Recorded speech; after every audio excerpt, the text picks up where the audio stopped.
Hello दोस्तों, आज आपका द्विघात समीकरण के इस सत्र में स्वागत है। आइए द्विघात सूत्र के बारे में कुछ जानें कि आप इसका उपयोग कैसे करते हैं। चलिए मैं आपको मेरे साथ घटी हुई एक घटना बताती हूँ। एक बार मैं दो प्रतिभाशाली बच्चों की उम्र जानना चाहती थी, जिनका नाम था डैनी और फिलिप। वे चाहते थे कि मैं उनकी उम्र जानने के लिए एक पहेली सुलझाऊं। डैनी ने मुझे अपनी आयु नहीं बताई, लेकिन फिलिप ने बताया कि उसकी आयु डैनी की आयु के दुगुने से 8 साल कम है। पर मैंने बोला आयु ज्ञात करने के लिए ये काफी नहीं है, इसलिए उन्होंने मुझे दूसरा संकेत दिया। और दूसरा संकेत यह था कि दोनों की आयु का गुणा 90 के बराबर है। तो बिना कोई समय लिए मैंने उन्हें बताया कि डैनी 9 साल का है और फिलिप 10 साल का है। तो वो सरप्राइज हो गए कि मैंने सही जवाब इतने जल्दी कैसे दे दिया, और उन्होंने मुझसे पूछा कि मैंने ऐसा क्या किया। मैंने उन्हें बताया कि यह मुश्किल नहीं है।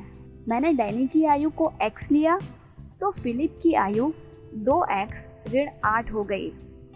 उनके द्वारा दिए गए दूसरे हिंट यानी संकेत के आधार पर यह x गुणे 2x ऋण 8 बराबर 90 हो गया, और यह 2x का वर्ग ऋण 8x ऋण 90 बराबर 0 है, जो कि एक द्विघात समीकरण है। और इसे मैंने द्विघात सूत्र x बराबर ऋण b धन ऋण b का वर्ग ऋण 4ac का वर्गमूल बटे 2a का उपयोग करके हल किया, और मुझे x का मान मिला। अच्छी बात यह है कि यह द्विघात सूत्र हर एक द्विघात समीकरण को बहुत जल्दी हल कर सकता है। हालांकि यह सिर्फ कठिन दिखता है, लेकिन हमें जल्दी उत्तर पाने के लिए इस सूत्र को याद रखना होगा। तो चलिए इस सूत्र को समझते हैं। यह अक्षर a, b और c क्या दर्शाते हैं? यह सब सिर्फ एक गुणांक है, यानी कि वो अक्षर जो समीकरण में अज्ञात के सामने होते हैं। तो समीकरण 2x का वर्ग ऋण 8x ऋण 90 बराबर 0 में x के वर्ग के गुणांक 2 को a लेते हैं, और x का गुणांक ऋण 8 है तो इसे b लेते हैं, और स्थिरांक ऋण 90 है तो इसे c लेते हैं। तो a, b और c के इन मानों को द्विघात सूत्र में रखने के बाद हमें x के 2 मान मिले, 9 और ऋण 5। किंतु x डैनी की आयु है, इसलिए वो कभी भी ऋणात्मक नहीं हो सकती है, इसलिए हम ऋण 5 इस मान को नहीं लेंगे, लेकिन हम x को 9 लेंगे। इसलिए डैनी की आयु 9 साल है। अब हम इस x का उपयोग करके फिलिप की आयु निकालेंगे। तो फिलिप की आयु हमें 10 साल मिली। इस तरह से मैंने उनकी सही आयु का पता लगाने के लिए द्विघात सूत्र का उपयोग किया। लेकिन मैं उन्हें यह भी बताना चाहती थी कि इस सूत्र के अन्य लाभ क्या हैं। यह सूत्र आपको x का मान कैसा होगा उसका अनुमान देगा। और यह कैसे करेंगे? तो अब हमें a, b और c के मान किसी भी द्विघात सूत्र से कैसे मिलेंगे यह पता है,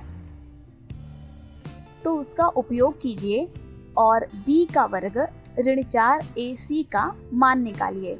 और अब इस b का वर्ग ऋण 4ac के 4 प्रकार के मान हो सकते हैं।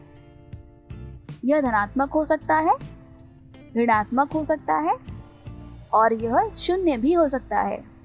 चलिए धनात्मक से शुरुआत करते हैं।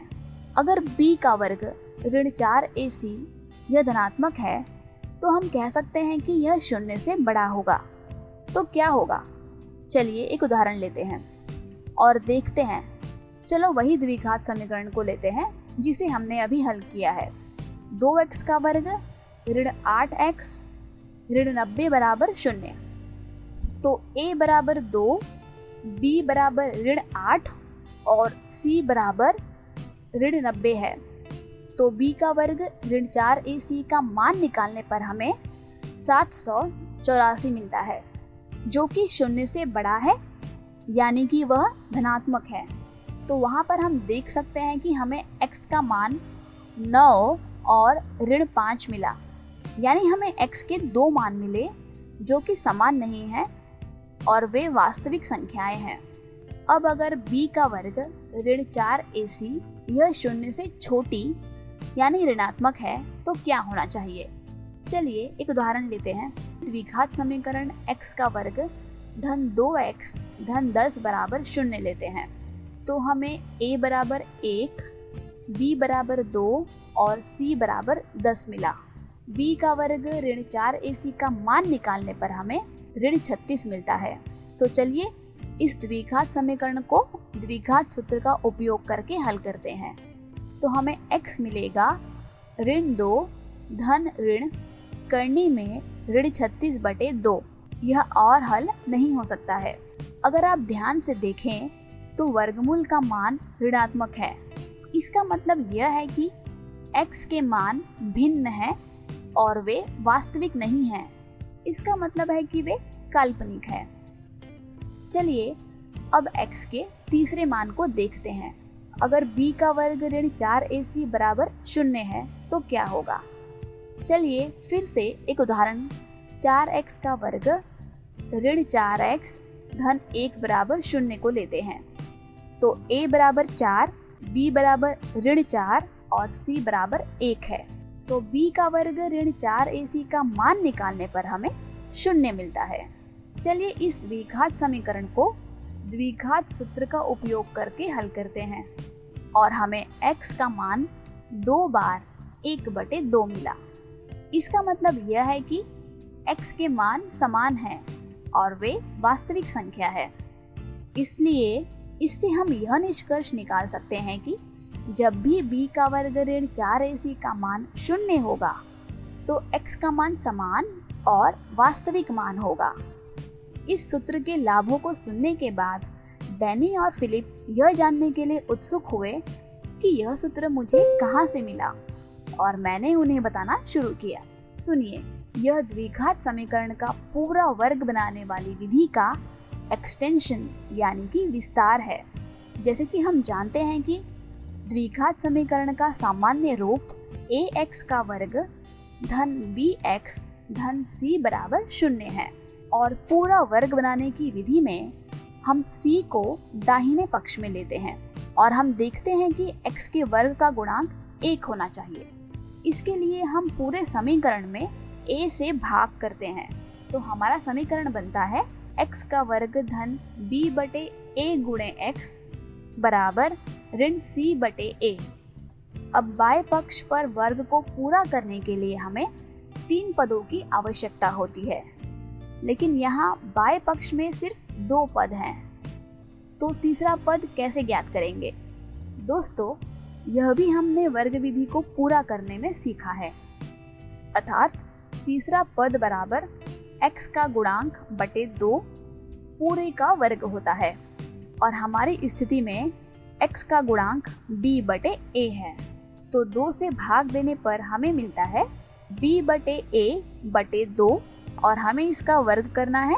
इसका वर्ग करने पर हमें b का वर्ग बटे 2a का वर्ग मिल रहा है। तो चलिए इस पद को दोनों तरफ जोड़ते हैं। तो हमारा समीकरण बनता है x का वर्ग धन b/a गुणे x धन b का वर्ग बटे 4a का वर्ग बराबर ऋण c/a धन b का वर्ग बटे 4a का वर्ग और हमारा बाया पक्ष बनता है x धन b/2a पूरे का वर्ग। यहाँ पर हमने प्रसिद्ध गणितीय सूत्र a का वर्ग धन 2ab धन b का वर्ग बराबर a धन b पूरे का वर्ग का उपयोग किया है। तो यहाँ पर हमारा दाहिना पक्ष b का वर्ग ऋण 4ac बटे 2a का वर्ग है।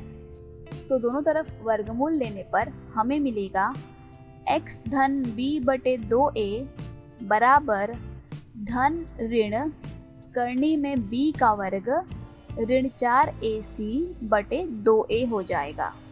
चलिए b बटे 2a को दाहिने पक्ष में लेते हैं।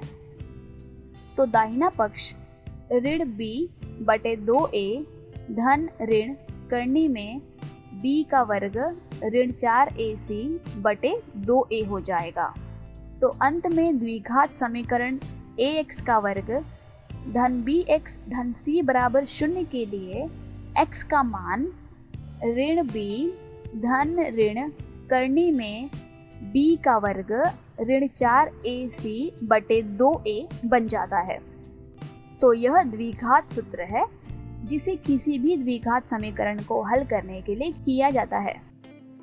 तो हमने इस सत्र में 3 चीजें सीखी हैं। पहली, द्विघात सूत्र का कैसे उपयोग करते हैं। दूसरे में कैसे x या किसी भी अज्ञात के मान की प्रकृति यानी नेचर को ज्ञात करते हैं। और तीसरे में हमने इस द्विघात सूत्र को कैसे प्राप्त किया यह सीखा है। तो दोस्तों आज के लिए बस इतना ही। हम उम्मीद करते हैं कि आपको हमारा यह वीडियो अच्छा लगा होगा। अगर वीडियो अच्छा लगा हो तो लाइक ज़रूर करिए, अपने दोस्तों के साथ शेयर भी कीजिए। वीडियो संबंधित कोई भी डाउट या प्रश्न हो तो आप हमें नीचे कमेंट सेक्शन में लिखकर ज़रूर बताइए।